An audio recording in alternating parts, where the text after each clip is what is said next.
Hello, welcome to Ben Recap. Today I'm going to explain a 2011 American science fiction action movie called In Time. Watch out for spoilers and take care. Please like, share and subscribe to my channel. A voiceover describes the state of the world, a place where time has become currency. Thanks to scientific advances, people can stop aging at 25.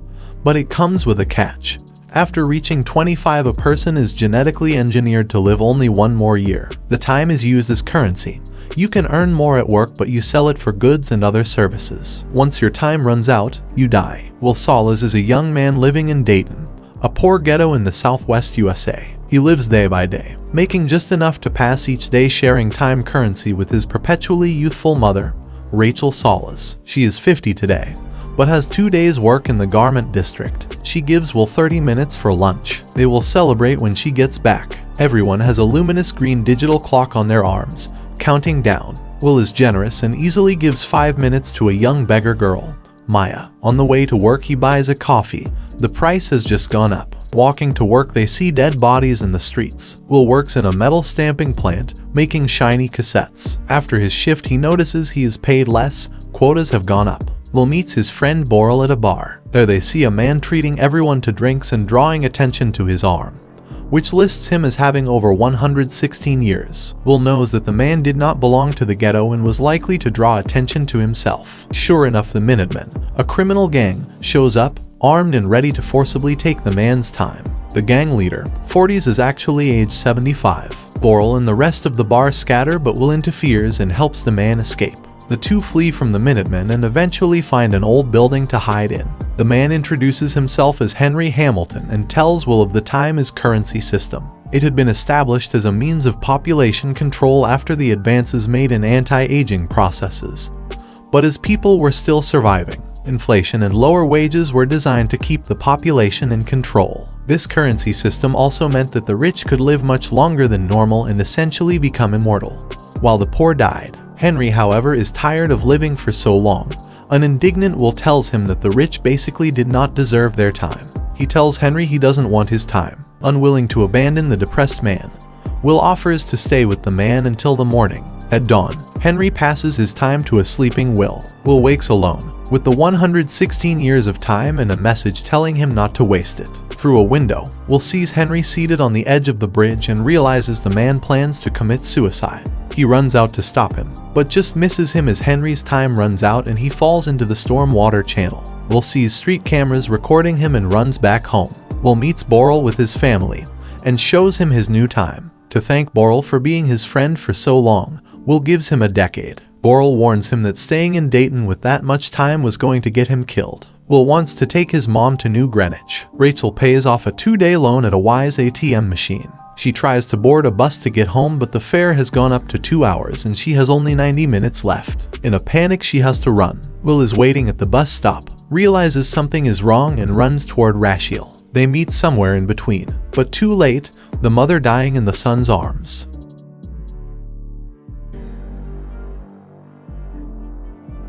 Later, Will calls a private stretch Lincoln limo to pick him up and take him to a richer time zone. He passes through 4 toll booths with progressive fares into a gleaming modern, but sparsely populated city center, New Greenwich. He has cleaned himself up to dine at a nice restaurant. A young lady across the room takes notice. The waitress tells him to slow down, to blend in with the rich, and suggests a casino nearby. Meanwhile, Henry's body is discovered by the timekeepers, a body of authority much like the police. Raymond Leon notices the street cameras and examines the footage. When he expresses surprise at seeing Will's photo, his colleagues ask him if he knew the suspect and whether or not he had a criminal record. Raymond corrects them, telling them he did not know the current Will Salas, but he did know the senior Will Salas. Timekeepers are mobilized to locate Will Salas. At the casino, a tuxedoed Will meets Philip Wise, arguably the richest man in the world. At a high-stakes poker game, Will goes all in and comes out as victor.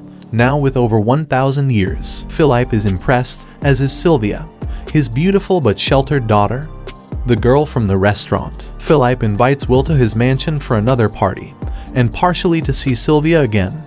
Will agrees. Knowing to be prepared, he purchases a Jaguar E-Type and drives to the Wise mansion on the coast. There Philip reintroduces him to Sylvia, as well as his wife Michelle and mother-in-law, all 3 of whom look the same age due to their wealthy background. The women are followed by guards all the time, but Will convinces Sylvia to let loose and have fun. Feeling oppressed by her father and his men, Sylvia agrees and the two go skinny dipping in the ocean. Sylvia admits wishing that she could often do something wild and crazy. Philip had always restricted his family members though, and sure enough he soon comes looking for her. Sylvia and Will manage to dress and make themselves presentable again when the timekeepers appear and confront Will. Raymond arbitrarily takes back the 1,000 years as they don't believe Will's story. Raymond hints he knew Will's father and leaves. Will fights off the other timekeepers and takes Sylvia hostage, escaping out the mansion. Raymond commits himself to chasing them, even taking personal risks that other timekeepers avoided.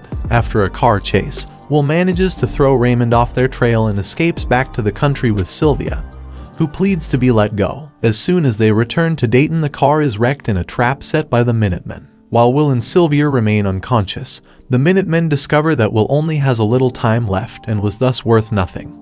Sylvia, however, had about a decade, and so they take hers instead. The men are forced to run before they could take all her time.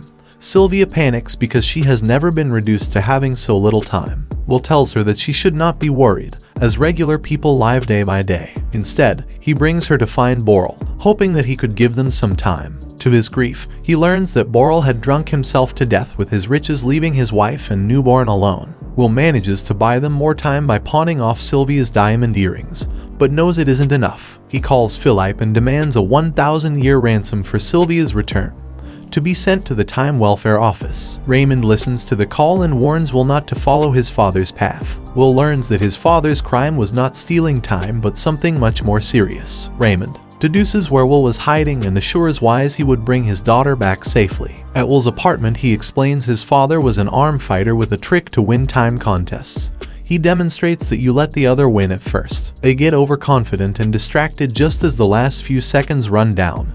Then the arm can be flipped and the flow reversed. The next day the ransom is unpaid. Will says to Sylvia that it was likely because her father was prevented by the timekeepers, but Sylvia saw it as proof that her father didn't care about her. Nevertheless, Will decides to let her go and tells her to make a call to her family. Since they were in the ghetto after all, he also gives her a gun to protect herself. They kiss, and just as they split so that Sylvia can make her call, Raymond appears and nearly shoots an unsuspecting Will. A panicked Sylvia shoots Raymond instead, and Will corners Raymond and attempts to take his time. Raymond, however, has very little, for it is timekeeper practice to carry only a little time to avoid being targets. Since Will was planning to take Raymond's car, he graciously transfers 4 hours of his own time to him before hijacking the black Challenger car and leaves him alone in the ghetto. Sylvia realizes that using a police car was essentially asking for attention. They end up robbing another limo and passenger, a blonde woman dressed like a hooker. They learn that they had both been placed on a wanted poster with a reward of 10 years to anyone who could bring about their arrest. Philip studies a large map of the world with colored lights and numbers.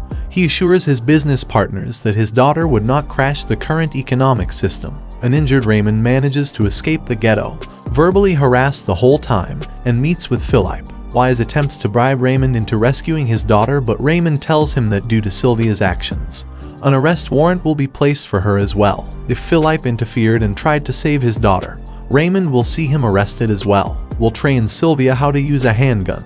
She offers to help him get time. Will and Sylvia drive an armored car through a Wise bank window and scoop up many time cassettes. They invite the onlookers to grab what they can also. The large status board shows the imbalance. This endears them to most people in the ghetto. Wise watches the news report of the robbery as his wife chides him for suffocating them. In a motel, the two get closer, then sense something is up and just manage to escape Ray and his squad. Ray alone takes after them over rooftops in a running gun battle, refusing to let them go. They manage to bribe a bus driver and escape. At a seedy hotel, they rent the whole building for privacy. 40s and his gang roust civilians until one admits where he saw the two runaways. In the hotel room, the young couple describe how each went through the change at age 25 when the green numbers begin counting down. 40s arrives and explains it is not just the rich and the timekeepers oppressing the normal citizens. The Minutemen are being allowed to do so as long as they did not start preying on the rich as well. 40s challenges Will to an arm fight to the death. As the two men lock arms together, Will's time runs down fast. Will uses his trick to reverse the flow. then manages to pull a gun from his boot, kills the henchman and times out 40s. Will is dismayed and figures it will take 1,000,000 years to change the system. Sylvia knows where they could find that time. Sylvia returns home, pretending to turn herself in, distracting her father and his multiple guards, so that Will could sneak up on him. Under gunpoint, they take Wise to his office and open a large vault where they find a single cassette with 1,000,000 years. Philip tries to say it is always in an individual's interest to live forever even at the cost of another's, but the two runaways are unconvinced. After locking Philip in the office, the two again return to Dayton. While keeping the timekeepers distracted, they pass the 1,000,000 cassette to Maya, the little girl. Raymond pursues Will and Sylvia to a remote area running toward Livingstone, the next town over. Just as they all begin to run out of time, Will sees that Ray is a Dayton homeboy, an honest cop just doing his job, but the timekeeper has forgot to get his per diem and dies in front of them as he times out. With only seconds to spare, Will notices the police car in the distance, runs and manages to transfer the timekeeper's per diem from the center console device to himself. He runs back to Sylvia and just manages to transfer some time, saving her life. The two of them only have enough for a day. The Daytons stop work and march toward New Greenwich. Watching the news, the timekeepers decide that their jobs are finished, with 100 years bounty on them. Pulling up in front of a large institution, Will and Sylvia draw their guns to make their biggest heist. Thank you for watching. Don't forget to subscribe and turn on notifications to watch more videos like this. See you later.